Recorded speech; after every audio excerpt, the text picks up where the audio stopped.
I want to appeal to the Kenyan citizens, wananchi at large in our republic, and also in Kakamega and this part of the country, that we should abide by the curfew that has been put in place by the president.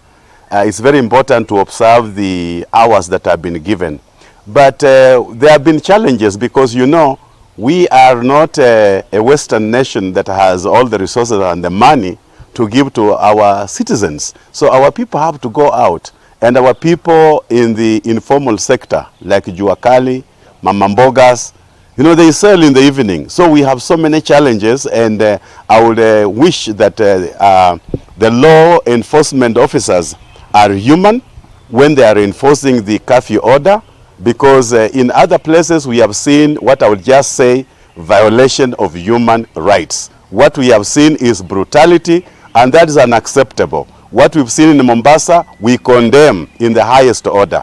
What I saw, a reporter in line of duty, an NTV reporter with a camera in his hand, being beaten up by a police officer, that is criminal, and that officer should be arraigned in a law of court, because that is not what we are supposed to do, because the president was very clear that media houses will remain open. We depend on media for them to highlight what is happening and what is going on. So when you see violation of human rights like that, as leaders, we say no to that and we condemn. But also, we cannot just condemn the police officers wholesomely. We have others that are working very well. I even saw one on video with a sanitizer in his hand, and he was helping people to get home. And those are the officers that we need to have them promoted. Here in Kakamega Central, I want to commend the police officers. I want to commend the Mr. Kabena, the OCBD. They did an awesome job. And above all, I commend the citizens and residents of Kakamega town by abiding to the said and laid down curfew. Now, one thing I want to say also is, I have also noticed that the police officers think they're not human.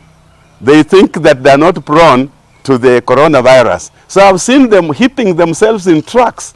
You know, where are they observing social distance in their line of duty?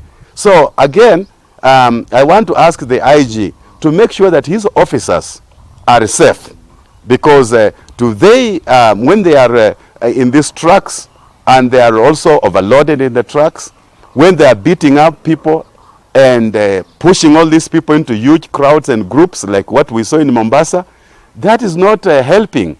It is escalating the virus in a very big way. So it is my hope and duty that the Ministry of Interior, and by the way, the thing we are dealing with, and I'm so happy and I commend CS Mutai Kagwe. He's a great working CS, and he has said it, that the coronavirus thing is imported.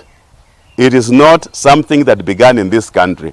And that's why I say, those CSs that allowed that plane from China with over 200 passengers, it landed in this country. And it landed under their watch. I don't know what was happening. Minister of Interior, Minister of Transport, they should be held squarely responsible for their irresponsibility, because they are the ones who imported corona into this country. Now, Mamambogas are paying a heavy price. People are being beat up. Not because these Kenyans that are being beat up brought the virus, but the virus was brought in through a plane that came from China, and other people who have been coming in from elsewhere under the watch of the relevant ministries. So it is my desire and my hope that even the president can take a decisive action, that as much as they are punishing the Mamamboga, the boda guy for not going home, what about the big man who allowed the corona into this country? What are they doing to him? What about that big deputy governor who came in from a country and carelessly walked through a crowd infecting other people? What is the government doing about these people that have come from elsewhere and knowingly refused to quarantine themselves and have now freely intermingled? And now who bears the brand? Mamamboga, the boda man, the Juakali man. That is the man that is being beaten up by the police. Yeah.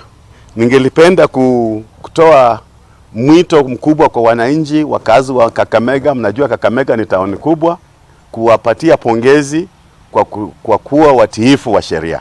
Na hili jambo mnajua ya kwamba ni la muda, si kwamba Kenya yetu itakaa hivi. Na sisi hatuko katika vita, hatupigani na mtu, sisi tuko katika kupambana na magonjwa. Na kuna countries nyingine hata kama kule Marekani wameweka kitu ambayo tunaita total lockdown. Hiyo inamaanisha ya kwamba hakuna mtu kutoka, kila mtu ni kukaa katika nyumba. Sisi tufanye kazi kwa njia hiyo, na pia ninaomba kwamba wale maafisa wetu waendelee kuwa na moyo ambao wamekuwa nao, wamefanya kazi vizuri, ili hapa kwetu tusiwe na kusukumana kwa njia yoyote.